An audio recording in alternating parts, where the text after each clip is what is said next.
आज हम देख रहे हैं अपना चैप्टर न्यू है विकास के समाजशास्त्र का परिचय। इससे पहले हमने अपनी परिभाषा में नगरीय समाजशास्त्र देखा था, लेकिन आज की जो हमारी समाजशास्त्र का जो हम अंतर्गत पढ़ रहे हैं वो है विकास का समाजशास्त्र। विकास का समाजशास्त्र अगर हम अर्थ लगाते हैं तो विकास करना केवल आर्थिक स्थिति में ही विकास करना नहीं है, इसमें सामाजिक, आर्थिक, सांस्कृतिक हर क्षेत्र में विकास करना ही होता है। विकास का समाजशास्त्र के अंतर्गत विकास का समाजशास्त्र है, इसमें सामान्य समाजशास्त्र की वह शाखा है जो विभिन्न समाजों के विकास से संबंधित सभी पक्षों का अध्ययन समाजशास्त्रीय दृष्टिकोण से करता है। यानी कि जो विकास का समाजशास्त्र है यह सामान्य समाजशास्त्र की वह शाखा है जो विभिन्न समाजों के विकास से संबंधित सभी पक्षों का अध्ययन समाजशास्त्रीय दृष्टिकोण से करता है। जो विकास का समाजशास्त्र है ये समाजशास्त्रीय दृष्टिकोण से अध्ययन करता है विकास के सभी पक्षों का। जो समाजशास्त्र है वह अध्ययन करता है। अगर हम लें कि जो हमारे समाजशास्त्र है इसके अंतर्गत जो हमारे कॉम्टे थे, स्पेंसर थे, दुर्खीम थे, ये इसके प्रमुख विचारक थे हमारे समाजशास्त्र के। इन्होंने परिवर्तन की प्रक्रिया को कुछ विशेष स्तरों में स्पष्ट करते हुए सरल समाजों का जटिल समाजों के रूप में बदलने की दिशा को ही विकास का समाजशास्त्र बताया है। यानी कि जो समाज सरल समाज से जटिल समाज में परिवर्तित हो गए, यानी कि सरल समाज से जटिल समाज की ओर उनका विकास हो गया, तो इसको विकास का समाजशास्त्र बता दिया। परंतु जो हमारे मैक्स वेबर ने हैं उन्होंने इसका बिल्कुल ही अलग अर्थ निकाला है। उन्हीं के अनुसार अर्थव्यवस्था और आर्थिक जगत में विकास करना ही विकास समाजशास्त्र। हम दूसरी तरफ से देखते हैं कि अब हमारे जो समाज है इसने संचार के साधनों में, परिवहन के साधनों में काफी तरक्की कर ली है।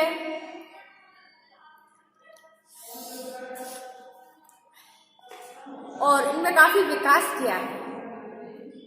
उसी तरह से हमारे समाज में भी काफी तरह के विकास पाए जाते हैं, आर्थिक तरीके से, सामाजिक तरीके से, सांस्कृतिक तरीके से। हर क्षेत्र में हमारे विकास समाज ने भी काफी हद तक विकास कर लिया है।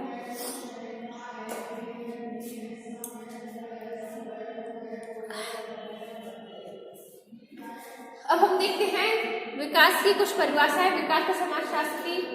सबसे पहले आती है संयुक्त राष्ट्र संघ के द्वारा इसे परिभाषा दी गई है कि विकास का तात्पर्य केवल आर्थिक वृद्धि से नहीं है। यानी कि हम विकास का तात्पर्य लगाएं तो केवल यही नहीं है कि हमने आर्थिक स्थिति में अगर विकास कर लिया है तो हमारा विकास हो गया। नहीं, विकास का तात्पर्य केवल आर्थिक वृद्धि से ही नहीं है, बल्कि आर्थिक वृद्धि के साथ सामाजिक, सांस्कृतिक, संस्थागत तथा आर्थिक परिवर्तन की भी प्रक्रिया विकास की प्रक्रिया कहलाती है। इसकी दूसरी परिभाषा दी है विक्टर डिसूजा ने कि विकास का समाजशास्त्र वह विज्ञान है जो सरल समाजों के जटिल समाजों में परिवर्तन होने की प्रक्रिया की विवेचना करता है। जैसे कि मैक्स वेबर ने कहा था कि दुर्खीम और बेक उन्होंने कहा था कि सरल समाजों से जटिल समाजों में परिवर्तन होने की प्रक्रिया विकास कहलाता है। उसी प्रकार विक्टर डिसूजा ने भी कहा है कि विकास का समाजशास्त्र वह विज्ञान है जो सरल समाजों के जटिल समाजों में परिवर्तन होने की प्रक्रिया की विवेचना करता है। अब इसके बाद आती है हमारे विकास के समाजशास्त्र की प्रकृति, यानी कि हमने अर्थ देख लिया है कि जो विकास का समाजशास्त्र है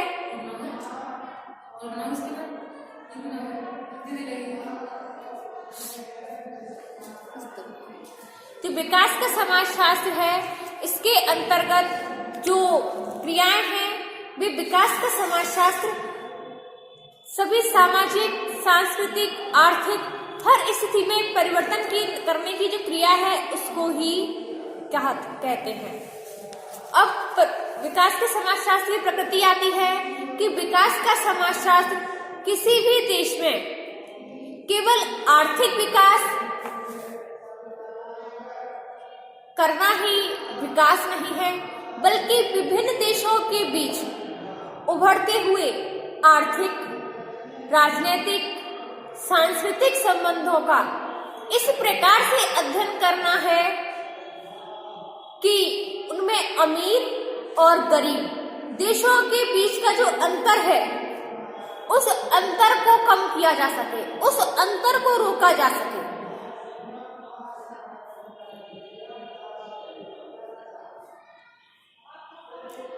इसी प्रकार से जो बाजार होते हैं उनमें आर्थिक संबंध, उपभोग के प्रतिमानों का निर्धारण करना सामाजिक आधार होता है।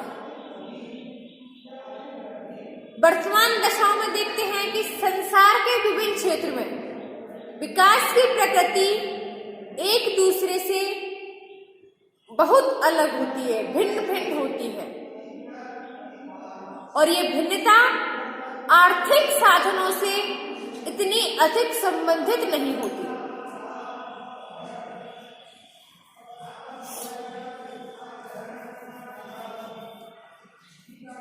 विकास का संबंध होता है आर्थिक विकास के साथ मानव विकास, सामाजिक विकास से भी होता है।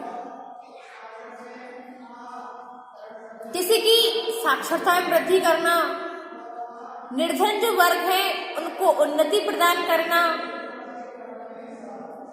निरक्षर को साक्षर बनाना, इस प्रकार से हर क्षेत्र में विकास की प्रक्रिया चलती रहती है।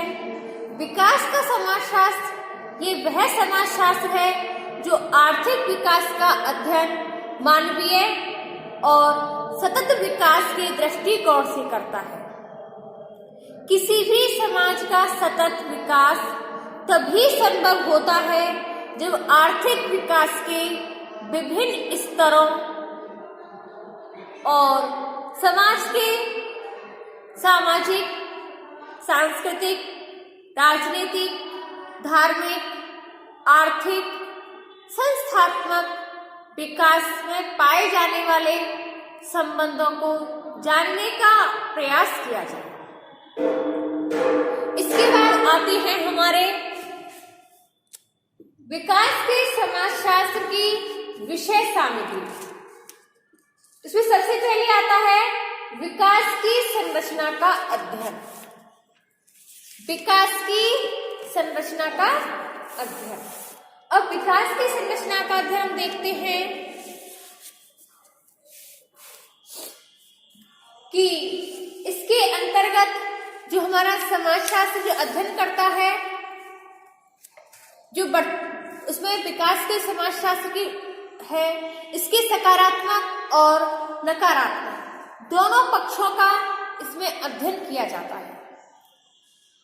और सकारात्मक और नकारात्मक दोनों पक्षों को जानना बहुत आवश्यक हो जाता है, क्योंकि विकास की संरचना के जो पहलू होते हैं जिन्हें हम वैचारिक, संस्थात्मक, संगठनात्मक और प्रेरणात्मक पहलू कहते हैं, इन विचारों का संबंध उन सामान्य झुकावों, इच्छाओं और प्रत्याशाओं से होता है जो विकास के लिए आवश्यक होते हैं।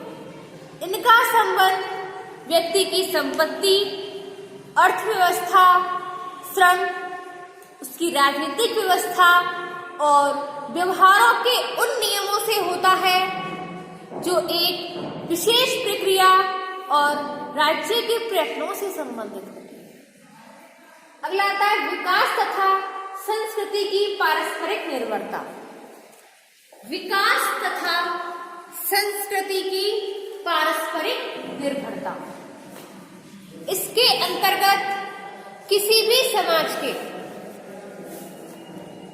विकास की दशा केवल आर्थिक विकास तक ही सीमित नहीं रहती, बल्कि विकास की प्रकृति और सीमा का निर्धारण करने में संस्कृति का भी महत्वपूर्ण योगदान होता है।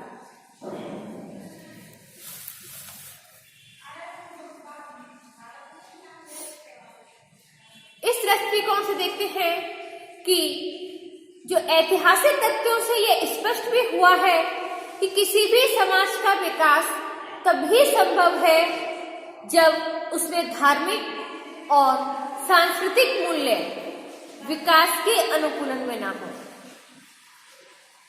सामाजिक, आर्थिक और धार्मिक जीवन के प्रति व्यक्तियों का दृष्टिकोण एक ऐसा मुद्दा है जिसे समझे बिना विकास से संबंधित विभिन्न आवश्यकताओं एवं समस्याओं का समुचित मूल्यांकन नहीं किया जा सकता है। अगला आता है विकास तथा राजनीतिक संस्थाएं। विकास के समाजशास्त्र में उन राजनीतिक संस्थाओं का अध्ययन किया जाता है जिनका संबंध विकास संबंध उनकी नीतियां निर्धारित करने, उन्हें लागू करने से होता है। जब यह महसूस किया जाने लगता है कि कोई देश आर्थिक एवं तकनीकी क्षेत्र में चाहे कितनी भी प्रगति कर ले, लेकिन विकास के लक्ष्यों को एक स्वस्थ राजनीति और व्यवस्थित अधिकारी तंत्र ही प्राप्त कर सकता है, इनके बिना इसे प्राप्त नहीं किया जा सकता है। इसके अतिरिक्त कानून भी यह महत्वपूर्ण राजनीतिक संस्था है जो व्यक्तियों को विभिन्न प्रकार की सुरक्षाएं प्रदान करता है। इसके बाद आता है उद्यमिता का अध्ययन। यह एक ऐतिहासिक तथ्य है जो कि एशिया, अफ्रीका जैसे अनेक अपने देश जो हैं उनके प्राकृतिक संसाधनों के बाद भी विकास के दौर में बहुत पीछे रह गए। क्यों रह गए?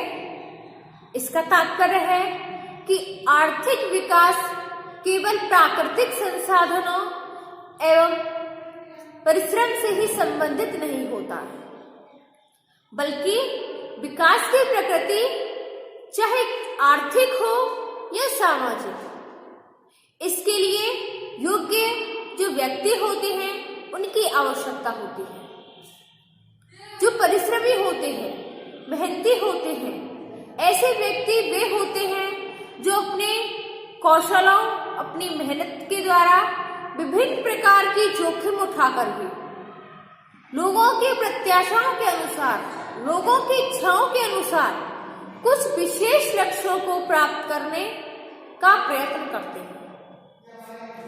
अगला है मानव विकास एवं सामाजिक विकास। मानव विकास का संबंध उन दशाओं से होता है जिसका संबंध मानवीय दशाओं के सुधार से। किसी की जीवन प्रत्याशा, साक्षरता, जन्म दर, शिशुओं की मृत्यु दर मानव विकास के कुछ सूचक होते हैं। इसके अतिरिक्त मानव विकास का संबंध आर्थिक साधनों के उस न्यायपूर्ण वितरण से भी होता है जिसके द्वारा अधिकांश लोगों के जीवन से संबंधित आधारभूत जो समस्याएं होती हैं उनको समाधान करके लोगों की मनोवृत्तियों और उनके व्यवहारों के तरीकों को समाज की आवश्यकताओं के अनुकूल बनाया जा सके। अगला आता है सतत विकास। इसके अंतर्गत जो मानव आर्थिक, सामाजिक, संस्थात्मक विकास करता है, इसके अंतर्गत व्यक्ति चाहे कितनी भी कोशिश कर ले, हमेशा प्रगति के मार्ग पर चलता है। उसके द्वारा वर्तमान की जो आवश्यकताएं होती हैं उनको पूरा करने की कोशिश करता है। अपनी भावी जो पीढ़ी है, आने वाली जो पीढ़ी है, उनको भविष्य में क्या आवश्यकताएं पड़ सकती हैं, इनकी जो आवश्यकताओं की पूर्ति करने की कोशिश करता है, उन साधनों और सुविधाओं से होता है। इस तरह का विकास प्राकृतिक संसाधनों के उपयोग से होता है। अगला है विकास से संबंधित मुद्दे।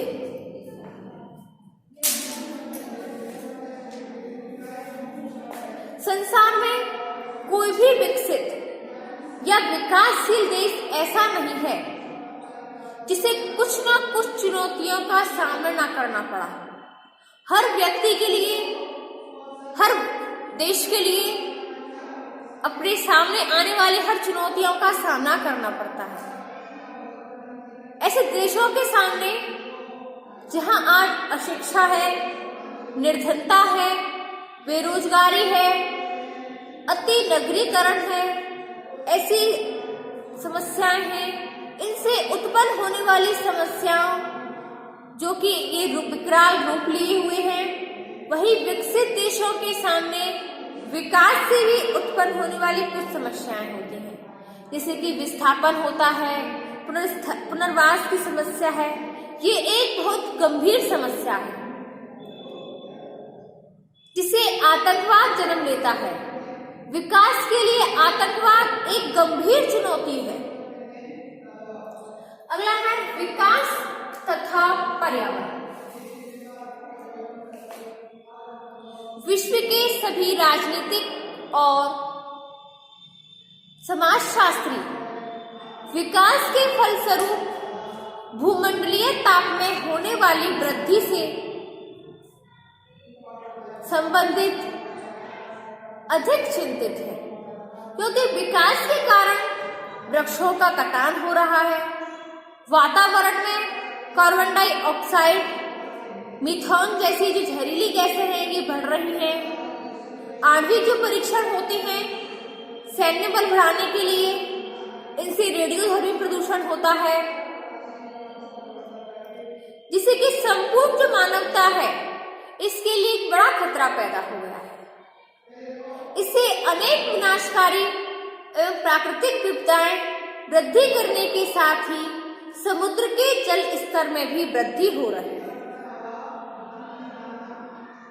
अगला है परंपरा तथा आधुनिकता का संतुलन। व्यवहारिक रूप से विकास की अवधारणा से संबंधित अनेक लक्षणों का आधुनिकता से गहरा संबंध होता है। इसका तात्पर्य जिस समाज को हम विकसित समाज कहते हैं वह एक आधुनिक समाज होता है, जो कि प्रौद्योगिक गतिशीलता में वृद्धि करता है, संचार के साधनों का उपयोग बढ़ता है। ऐसे जो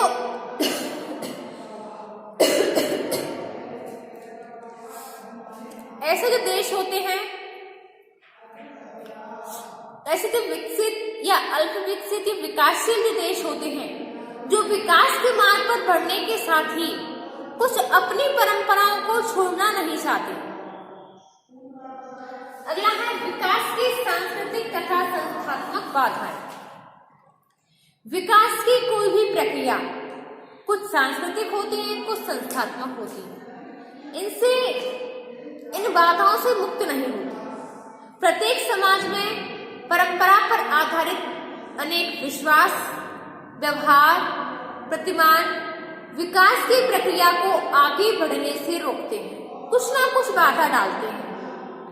विभिन्न सामाजिक आर्थिक वर्गों के निहित स्वार्थों के कारण भी विकास में बाधा उत्पन्न होने लगती है।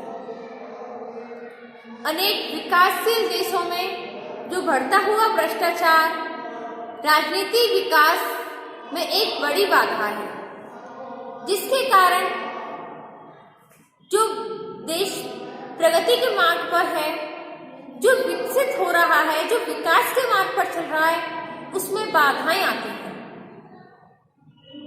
तो स्टूडेंट्स, आज की वीडियो हमारी विकास का समाजशास्त्र के ऊपर थी। इसके आगे हम देखेंगे अपनी नेक्स्ट वीडियो में। धन्यवाद।